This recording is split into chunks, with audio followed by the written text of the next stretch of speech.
This is Todd back in the JCR garage. Today we're going to be installing our full-size roof rack on our 2020 Gladiator. If you have the half rack, this video is also going to apply to you. Installation is the same, you just simply do not go the full length of the roof, you're going to bias it towards the back.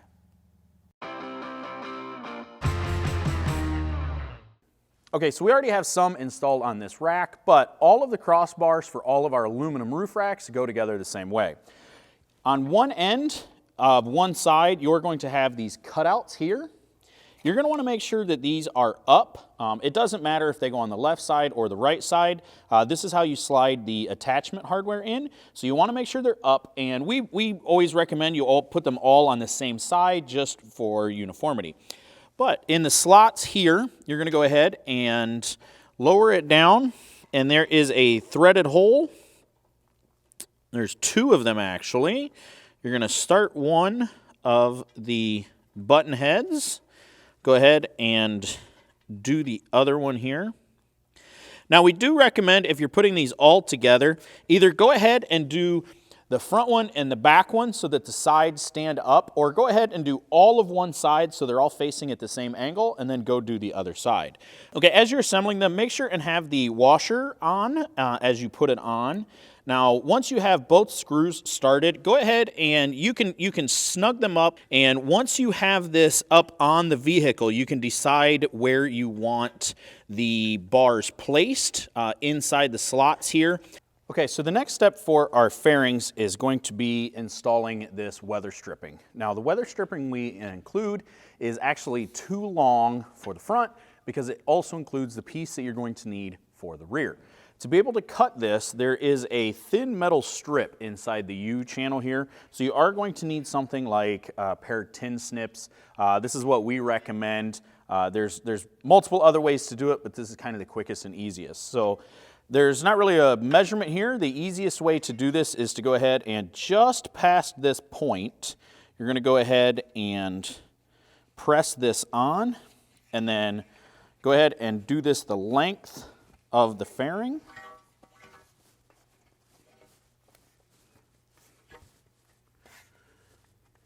It is a tight fit, so once you get it started, just go ahead and go back and tap it on to make sure that it gets all the way seated.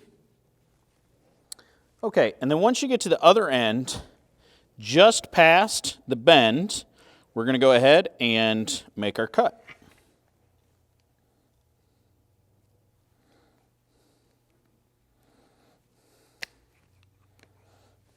Okay, now go ahead and press this the rest of the way on.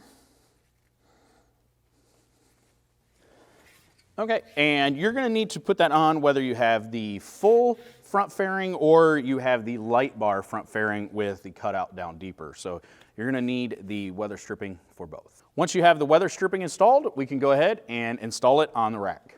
Okay, so you're just going to take your 1/4-inch button head with the washer, come in from the outside, and then just put one of the serrated nuts on the inside.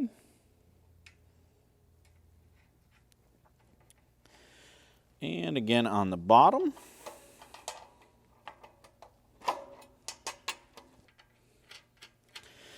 Okay, now we're going to recommend that you snug this up slightly, but go ahead and push the fairing all the way up as far as it will go while you're doing that.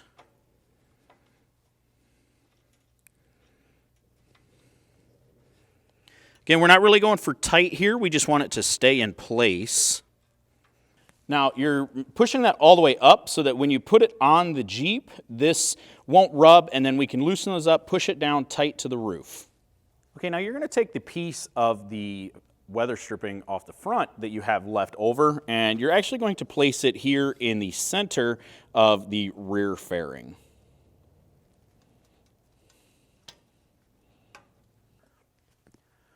Okay, now it's time to put the mounts on. As you can see, they are different. However, if you look at them from this side, you'll see we have an F and an R cut into them.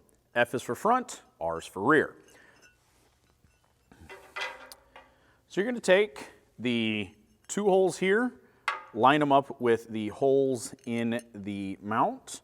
Go ahead and put one of the button heads through, and then just start one of the serrated nuts on the back side.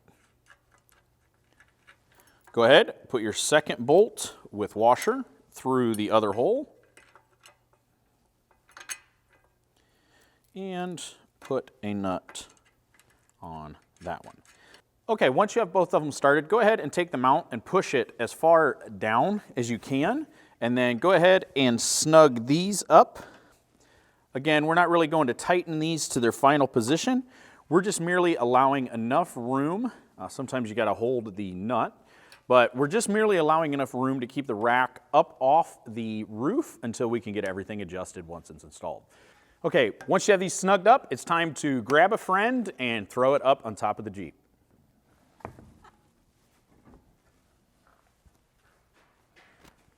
So ours are a prototype, so we only have a hole. You're going to have a slot here. But as you put them up in, go ahead and start the upper bolt. Okay, once you have the top bolt in, we do recommend that you put some thread locker on the sideways bolt. We recommend red, but all we had is blue. Okay, and go ahead and start that one.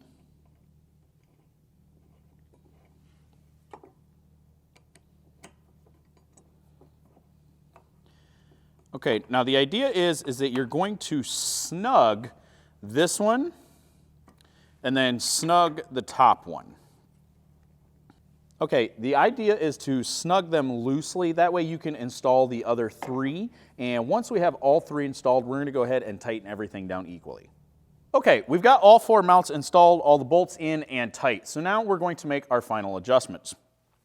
To set the side height, you're going to come in through the side of the mount, loosen up the two button heads inside the mount, and then drop it or raise it to whatever height you'd like, even it out all the way around, and then go ahead and tighten them back up. Okay. You're also going to do the same for all of your crossbars. Go ahead and just loosen them up a little bit. Now we like to, aesthetically, we like to try to find the center unless there's a reason to move them to one side or the other. So we usually find the center there and then snug them back up. And then lastly, we're going to do our front and rear fairings. The idea is the same. You're going to go ahead and just loosen the two bolts, and then you're going to push it down into the top of the Jeep. With the weather stripping there, it stops it from moving around too much, and then we're going to tighten them back up. So once you make those adjustments, your rack is fully installed and ready to go to work. If you have any questions on this rack or any other product that we make, don't hesitate to give us a call at 269-353-1184 or shoot us an email at info@jcroffroad.com.